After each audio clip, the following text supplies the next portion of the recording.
Turn your pasta machine down from number 1 to approximately 3 or 4. The clay for these cutters needs to be around 1.4 to 1.8 millimetres thick. Dampen a sponge with a little bit of soap. This will stop the cutter sticking to your clay. Ensure your clay is correctly conditioned. It should be shiny and malleable. This also will really help your cutters not stick to the clay. Splodge your chosen cutter into the damp sponge and then with a gentle pressure and a wiggling motion insert the cutter into the clay. You can see here how easily the excess clay is removed. The orange cutters are a selection from our autumn slab collection.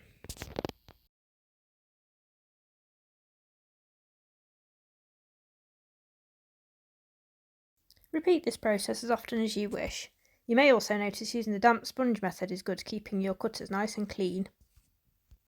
It's important to keep them clean because otherwise you might not get a decent cut next time. These videos are shown in real time. You can see how I press gently and wiggle the cutter to get a clean cut.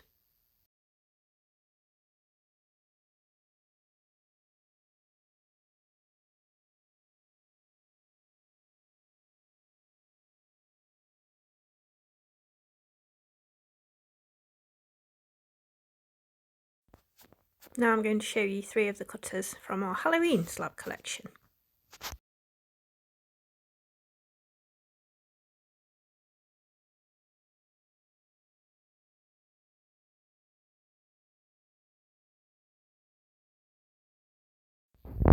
You will also see on this cutter how I use the double cut method, where you press the cutter into the clay a little way, lift it away so it doesn't stick, and then you pop it back down in exactly the same place and continue the cut.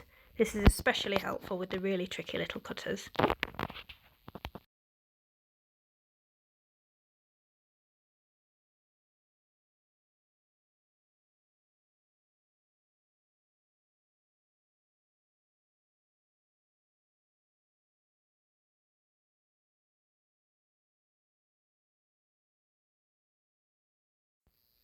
As an alternative to the sponge, you can also use corn flour. Brush this directly onto the clay using a soft brush. You can also dip the cutter into the corn flour if you wish, but I don't find this is necessary.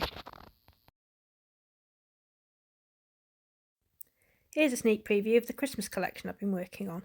A turkey, a candy cane and a light. The light is only 7mm tall, and it's one of the smallest cutters that I produce. My usual slab cutter collections contain 8 pieces. However, there were so many shapes to choose from for the Christmas collection that I've decided to make it 15. It's worth keeping an eye on my social media @SunshineCutters for all our new product releases.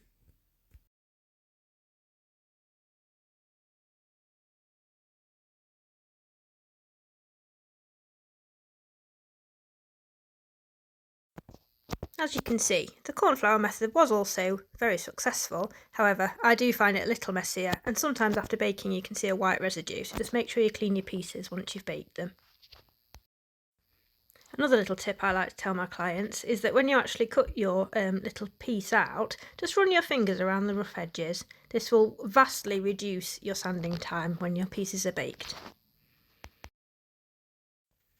Here is 2 of the slabs I've made using our cutters. This is the Halloween collection.